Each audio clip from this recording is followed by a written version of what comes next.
भगवान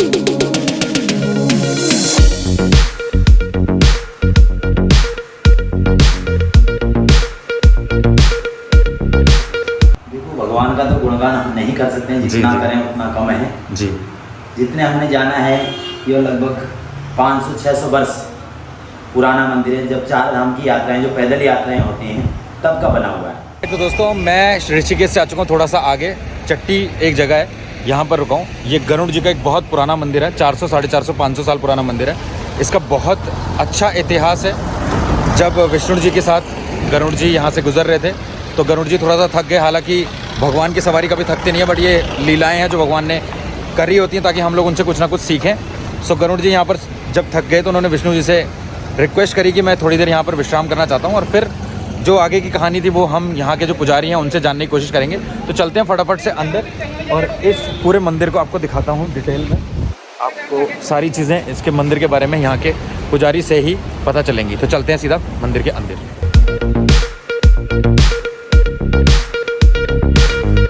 और यहाँ पर इस तरीके का आप देख सकते हैं, यहाँ पर हमारे प्यारे हनुमान जी हैं और यहाँ पर फिशेज़ हैं बहुत सारी प्यारी प्यारी। और इस तरीके का कुछ यहाँ पीछे हवन कुंड वगैरह बना दिया गया है। ये पहले बताया जा रहा था कि पहले नहीं था, उसके बाद धीरे धीरे ये और आगे बढ़ा है। और ये है मंदिर।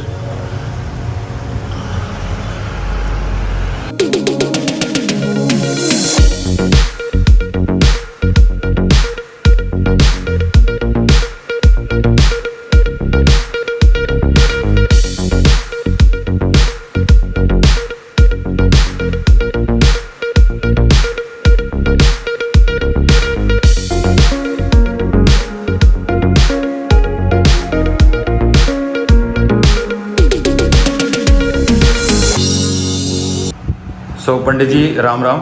जय श्री राम जी। तो सबसे पहले पंडित जी मैं जानना चाहता हूँ आपका क्या नाम है? और दिनेश चंद भट्ट। ओके, और ये मंदिर किस लिए फेमस है, कितना पुराना मंदिर है, थोड़ा सा इसके बारे में बताइएगा प्लीज़। देखो, भगवान का तो गुणगान हम नहीं कर सकते हैं, जितना करें उतना कम है जी। जितने हमने जाना है ये लगभग 500-600 वर्ष पुराना मंदिर है। जब चार धाम की यात्राएं, जो पैदल यात्राएं होती हैं, तब का बना हुआ है। इसमें 84 चट्टियाँ हैं। 84 चट्टियों में पहली चट्टी है गरुड़ चट्टी के नाम से जानी जाती है, जिससे ये भगवान गरुड़ जी को समर्पित है। जब भगवान विष्णु बद्रीनाथ जी के लिए जा रहे थे तो गरुड़ जी महाराज यहाँ आकर थक गए थे। हालांकि भगवान के वाहन तो थके, जिनके वाहन जिनके करता रहता भगवान है वो कहाँ थकने वाले। बिल्कुल बिल्कुल। पर यह तो एक लीला थी, लीला ना होती तो कलिकाल में मनुष्य जीवन का कैसे उद्धार होता जी। तो कहते हैं तब भगवान गरुड़ जी, जब भगवान विष्णु यहाँ से जा रहे थे तो गरुड़ जी यहाँ पर आकर थक गई और गरुड़ जी ने भगवान से इच्छा जागृत की कि मैं यहाँ पर थोड़ा सा विश्राम करना चाहता हूँ, जिससे कि मैं आगे फिर बढ़ सकूँ। तो भगवान विष्णु ने उनको कहा कि आप यहाँ पर विश्राम करिए, विश्राम करने के बाद आगे बढ़ते हैं, मैं आगे बढ़ रहा हूँ, आप आइए। तो भगवान आगे बढ़ जाते हैं और गरुड़ जी यहाँ पर तपस्या अपना विश्राम करने लगते हैं।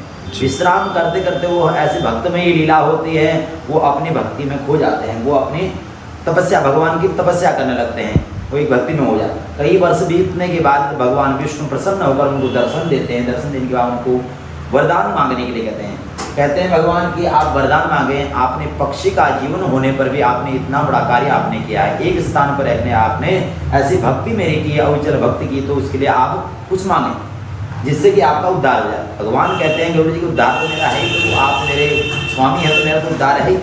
तो भगवान फिर भी बार बार कहते हैं कि आपको कुछ न कुछ तो वरदान मांगना ही पड़ेगा।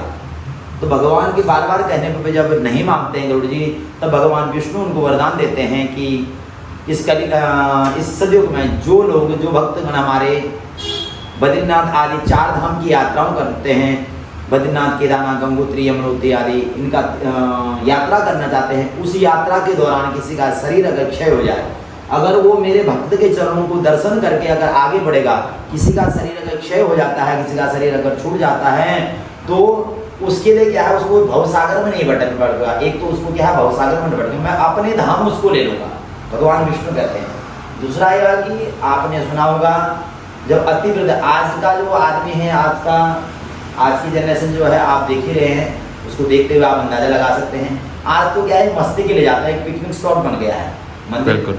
वो श्रद्धा से नहीं जाते हैं, एक पिकनिक उससे जाते हैं कि हम घूम के आ जाए, वहाँ देख के आ जाए। तो वो समय क्या था, जो आप समझ सकते हैं उस समय पे क्या था, एक मतलब दर्शन जिसे यात्रा करते हैं, यात्रा वो होती थी। आज तो मस्तियाँ हैं भैया, मस्ती ले रहे हैं। उस 100 में ऐसा भी नहीं कि सारे लोग ऐसे हैं, उसमें 100 में से क्या है अभी 10-20 दर्शन के लिए जाते हैं, ज़्यादा तो मस्ती के लिए जाते हैं। हमारा तो जहाँ तक देखना रहा फिर आप बताएं। तो इसमें क्या था, जो लोग 60 क्रॉस कर रहे हैं, 70 क्रॉस कर रहे हैं, 80 क्रॉस कर रहे हैं, उस टाइम पर मनुष्य की आयु भी बहुत अच्छी होती थी। 100 वर्ष तो आराम से पार कर जाता था, उसको पता ही नहीं लगता था।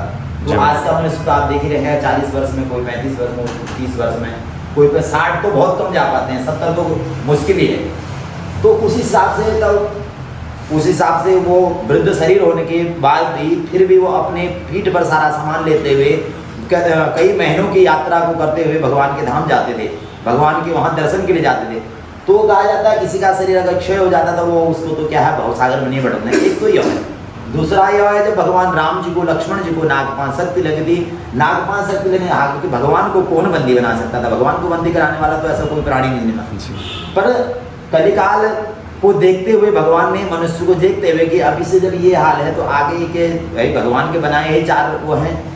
तो उसमें कहा भगवान ने कि कलिकाल में जिस किस कुंडली में काल सर्प दोष, पितृ दोष आदि दोष आएगा, वो आपके चरणों का पूजन करने से उनके दोष शांत हो जाएंगे।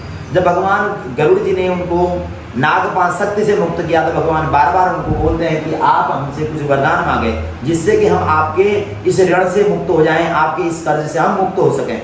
तो भगवान गरुड़ जी के बार बार भगवान फिर वही शब्द कहते हैं, भगवान कहते हैं अपने चरणों के अवचर कृपा दें। आज का मनुष्य से अगर भगवान का दर्शन हो जाए, किसी का अगर हो भी जाए, पहले तो होता नहीं, हो जाए तो भगवान वो क्या मांगेगा, वो तो पहले क्या है धन मांगेगा, गाड़ी बंगला ही मांगेगा, घूमने का शौक मांगेगा। पर उस समय क्या था, साकार क्या भगवान के दर्शन के लिए अभिलाषी रहते थे हर प्राणी। तो भगवान कहते हैं, गरुड़ जी कहते हैं कि अपने चरणों के अवचर कृपा दें। कितनी बड़ी बात है।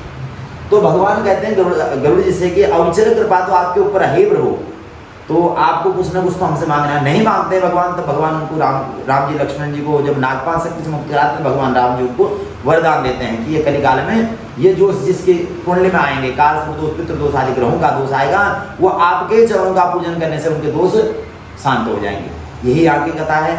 भगवान का जितना गुणगान करा जाए उतना कम है, जितना सूक्ष्म हो पाए हमने आपको बताया। जय श्री राम। बहुत बहुत शुक्रिया पंडित जी। जय सिया राम। तो ऑलराइट, हम पहुंच चुके हैं नीलकंठ मंदिर। गाड़ी पार्क कर दी यहाँ पर, भैया का नंबर ले लिया है, वहाँ भी ले रही है प्रसाद, और फिर हम निकलेंगे मंदिर दर्शन करेंगे। और उसके बाद का प्लान अभी तक फाइनल नहीं हुआ। गाड़ी में हम फाइनल करने की कोशिश कर रहे थे कि क्या करना है, मतलब रिवर राफ्टिंग करनी है या कैंपिंग, दोनों करनी है, मतलब कैंपिंग और रिवर राफ्टिंग। सो कुछ लोग कह रहे हैं कि यार कैंपिंग करते हैं और रिवर राफ्टिंग दोनों करते हैं, मतलब ये मैं कह रहा हूँ। और बाकी लोगों का कहना है कि यार कैंपिंग छोड़ देते हैं, रिवर राफ्टिंग करते हैं और फिर वापस हरिद्वार की तरफ या वहीं कहीं वहाँ जाकर होटल ले लेते हैं। लेकिन इतनी दूर आए हैं तो फिर क्यों ना एक रात कैंप में बिताई जाए। सो लेट्स सी, जो भी होगा आपको पता चल जाएगा।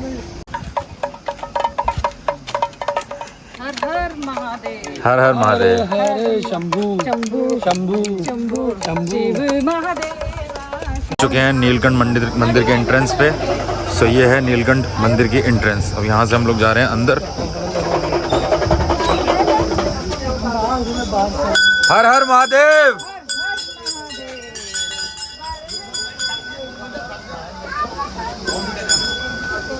चलो जी चलो।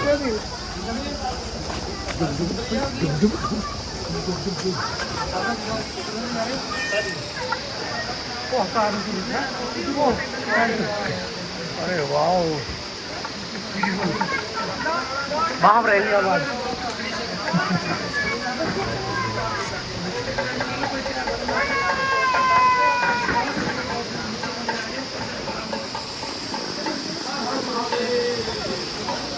जय भोले शंभू। जय भोले शंभू। बेटा हमारे हाथ जोड़ के मंदिर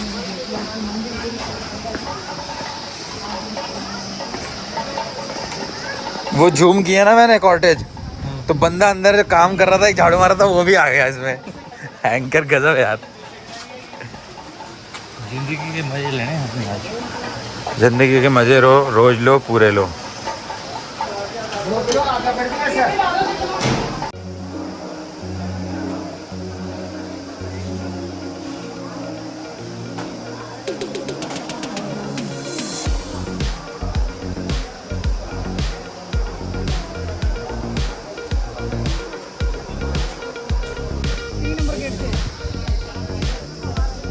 आई लव महादेव। वाह। तो हम हैं नीलकंठ मंदिर में, मंदिर के रास्ते पर हैं और हम जा रहे हैं दर्शन के लिए। हर हर महादेव। हर महादेव। हम लोग लगे हुए हैं लाइन में महादेव के दर्शन के लिए, और महादेव हम पर और हमारे पूरे परिवार पर और इस पूरी दुनिया पर कृपा करे और सबको सद्बुद्धि दे, सबको ज्ञान दे और सबको तरक्की दे, बरकत दे। हर हर महादेव।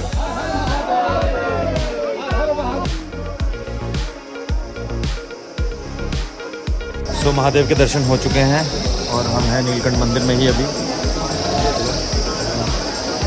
और बस अब यहाँ से निकलेंगे और उसके बाद नेक्स्ट प्लान है हमारा रिवर राफ्टिंग का कैंसिल कर रहे हैं और जाएंगे अब कैंपिंग करने। सो वो आपको देखने को मिल जाएगा। तो अब यहाँ से एग्जिट करते हैं। हर हर महादेव।